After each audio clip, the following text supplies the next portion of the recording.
தண்ணி நல்லா கொதிக்கணும்.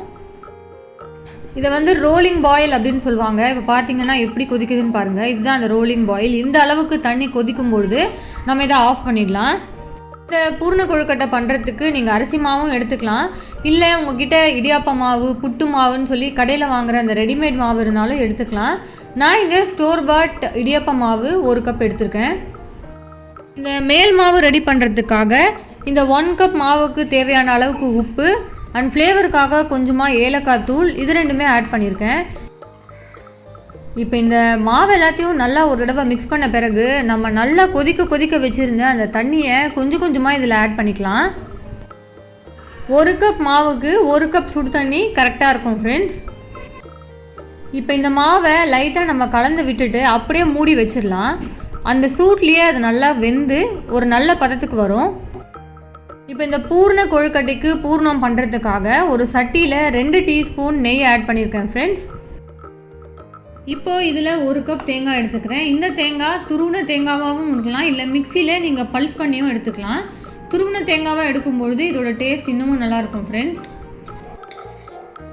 நம்ம ஆட் பண்ணியிருக்க தேங்காய் அந்த நெய்யில் நல்லா வறுபடணும். இப்போ இங்கே தேங்காய் நல்லா வறுபட்டு ஸ்லைட் ப்ரௌனாக மாறும்பொழுது நம்ம 1 கப் வெல்லத்தை இதில் ஆட் பண்ணிக்கலாம். இந்த வெல்லத்தை இதில் ஆட் பண்ணிவிட்டு நம்ம மிக்ஸ் பண்ணிக்கிறோம். இந்த வெல்லம் அந்த சூடு பட்டு கொஞ்சம் கொஞ்சமாக மெல்ட் ஆக தொடங்கும். இந்த வெல்லம் நல்லா கரைஞ்சி தேங்காவோடு மிக்ஸ் ஆகி நம்ம பூர்ணம் சூப்பராக ரெடி ஆகிடும் அந்த நெய் வாசத்தோட. இதில் இன்னும் கொஞ்சம் ஃப்ளேவர் ஆட் பண்ணுறதுக்காக நான் ஏலக்காய் பொடி ஆட் பண்ணிக்கிறேன். இதில் ஒரு 1 கப் நல்லா வறுத்து பொடி பண்ண வேர்க்கடலை பொடியையும் ஆட் பண்ணிக்கிறேன். இப்போ நம்ம ஆட் பண்ண எல்லா இன்க்ரீடியன்ஸும் நல்லா கம்பைன் ஆகிடுச்சு ஃப்ரெண்ட்ஸ். இப்போ பூர்ணம் நல்லா ரெடி ஆகிடுச்சு. இந்த கட்டத்தில் நம்ம ஆஃப் பண்ணிடலாம். இப்போ நம்ம மூடி வச்சுருந்த அந்த மாவு எப்படி இருக்குன்றதை பார்க்கலாம். இப்போ நான் இதை ஓப்பன் பண்ணி பார்க்குறேன். இந்த மாவை நல்லா பிசைஞ்சு நல்லா சாஃப்டாக கையில் ஒட்டாத அளவுக்கு கொண்டு வரணும். இப்போ மாவை நல்லா பிசைஞ்சு சாஃப்டாக கொண்டு வந்துட்டேன்.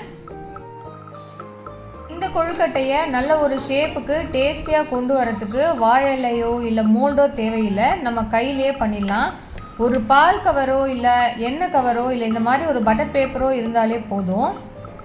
இப்போ நீங்கள் எடுத்து வச்சுருக்க அந்த கவரை நல்லா ஆயில் க்ரீஸ் பண்ணி ஒரு பிளேட்டில் பரப்பி வச்சுடுங்க ஃப்ரெண்ட்ஸ். அந்த கவர் மேலேயும் கொஞ்சம் ஆயிலை நல்லா க்ரீஸ் பண்ணிவிடுங்க. கொஞ்சமாக மாவை எடுத்து நல்லா உருண்டையாக்கி இந்த மாதிரி ஆள்காட்டி விரல் வச்சு அந்த ஓரத்தில் தடிமனாக இல்லாத மாதிரி தட்டி எடுத்துக்கிறேன். நான் வீடியோவில் காட்டியிருக்க மாதிரி அந்த கவரோட ஆப்போசிட் சைடை பிடிச்சிக்கிட்டு நீங்கள் க்ளோஸ் பண்ணும்பொழுது அந்த மாவு ஆட்டோமேட்டிக்காக க்ளோஸ் ஆகிடும். இப்போ நீங்கள் இதை கையை வச்சு அப்படியே சீல் பண்ண வேண்டியது தான். சீல் பண்ணும்பொழுது நம்ம அந்த ஆள்காட்டி விரலை வச்சு ஒரு சின்ன இம்ப்ரெஷன் கொடுத்திங்கன்னா அது ஒரு டிசைனாக சூப்பராக இருக்கும் பார்க்கறதுக்கு. இந்த மாதிரி பண்ணும்போது நீங்கள் விரிசல் வராமல் ரொம்பவே சாஃப்டாக மேல் மாவு ரொம்ப தடிமனாக இல்லாத அளவுக்கு பண்ணலாம். எவ்வளோ அழகாக வந்திருக்கு பாருங்கள் ஃப்ரெண்ட்ஸ். நான் இப்போ க்ளோஸ்அப்பில் காட்டுறேன். இப்போ அதே மாதிரி வேறு ஒரு ஷேப் ட்ரை பண்ணலாம். மாவை நல்லா உருண்டையாக்கிட்டு அந்த ஆள்காட்டி விரலை வச்சு நம்ம எட்ஜஸ் எல்லாத்தையுமே கொஞ்சம் மெலிசாக தட்டிக்கிட்டே வரேன். இப்போது கரெக்டான சைஸ்க்கு வந்த பிறகு நம்ம ஆப்போசிட் சைட்லேருந்து அந்த கவரை தூக்கி க்ளோஸ் பண்ணிடணும் ஃப்ரெண்ட்ஸ். இந்த மாதிரி க்ளோஸ் ஆன பிறகு நீங்கள் ஷேப்பெல்லாம் கொஞ்சம் அட்ஜஸ்ட் பண்ணிவிட்டு கையிலேயே நீங்கள் சீல் பண்ணிவிட்டு என்ன ஷேப் வேணுமோ அந்த ஷேப்பில் நீங்கள் டிசைன் பண்ணிட வேண்டியது தான். நான் இங்கே ஃபோர்க் வச்சு டிசைன் பண்ணியிருக்கேன். இது எப்படி இருக்குன்னு பாருங்கள். இப்போது விநாயகருக்கு ரொம்பவே பிடிச்ச மோதகம் பண்ணலாம். மோதகம் ஷேப்பில் நம்ம பண்ணும்பொழுது அதே மாதிரி உருண்டையாக மாவை எடுத்துகிட்டு கட்டை விரலை உள்ளே வச்சுட்டு நம்ம இது மாதிரி திருப்பிக்கிட்டே இருக்கும்பொழுது அந்த ஓரத்தில் இருக்கிற மாவு நல்லா மெலிசாயிடும் ஃப்ரெண்ட்ஸ். அப்படி உங்களுக்கு பண்ண வரலன்னா நான் சொன்ன மாதிரி முதல் பண்ண மாதிரியே நீங்கள் உங்களுடைய ஆள்காட்டி விரல் வச்சுட்டு அந்த ஓரத்துலலாம் வந்து மெலிசாக்கிடுங்க. இப்போது அந்த பட்டர் பேப்பர்லேருந்து நான் கையில் எடுத்து வச்சுட்டு நம்ம சாரீலாம் ஃப்ளீட் பண்ணுவோம்ல ஃப்ரெண்ட்ஸ், அந்த மாதிரி ஃப்ளீட் பண்ணிக்கிட்டே வரணும். மாவை மடித்து விட்டு இந்த மாதிரி நம்ம மடித்து விட்டுட்டு கடைசியாக ஒரு சின்ன ட்விஸ்ட் கொடுத்துட்டு அப்படியே கூம்பு மாதிரி மேலே இழுத்து விட்டுறணும். இந்த மாதிரி பண்ணும்பொழுது மேலே இருக்கிற மாவு கொஞ்சம் தடிமனாக இருக்கும்.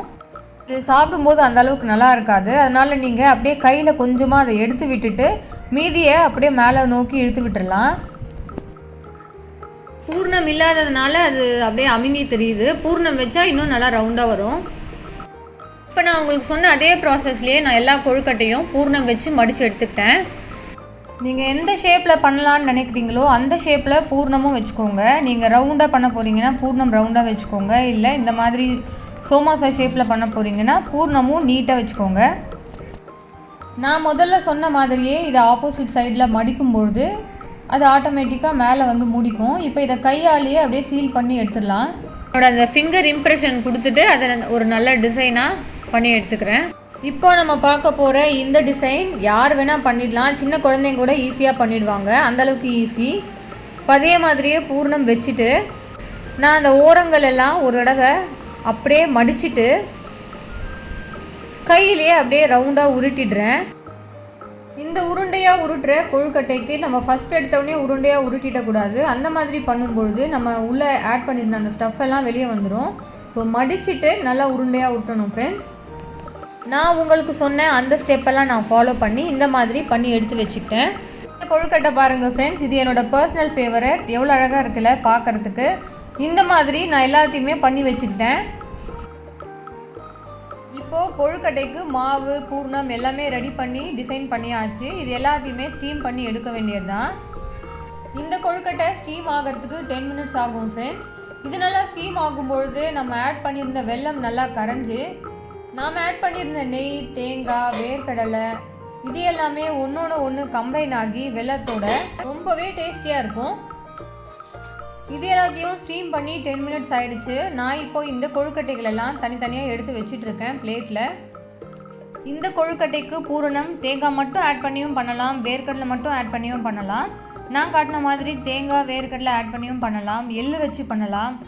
அண்ட் கடலைப்பருப்பு, வெல்லம் இந்த காம்பினேஷன் கூட நல்லாயிருக்கும் ஃப்ரெண்ட்ஸ். இப்போ நம்ம கொழுக்கட்டை ரொம்பவே சூப்பராக ரெடி ஆகிடுச்சு ஃப்ரெண்ட்ஸ். எப்படி இருக்குதுன்னு பாருங்கள். அந்த ஷேப்பு எதுவுமே கிராக் ஆகலை, அந்தளவுக்கு சூப்பராக வந்திருக்கு அந்த ஷேப்பு. கண்டிப்பாக நான் சொன்ன அந்த மெத்தடில் நீங்கள் பண்ணிங்கன்னா ரொம்பவே சூப்பராக பண்ணலாம். பார்க்கவும் அழகாக இருக்கும், டேஸ்ட்டும் ரொம்ப சூப்பராக இருக்கும். இந்த வீடியோ உங்களுக்கு பிடிச்சிருந்துச்சுன்னா மறக்காமல் லைக், ஷேர் அண்ட் சப்ஸ்கிரைப் பண்ணி ஸ்பைஸ் அப் பை ஸ்வாதி சேனலை சப்போர்ட் பண்ணுங்கள். பாய்.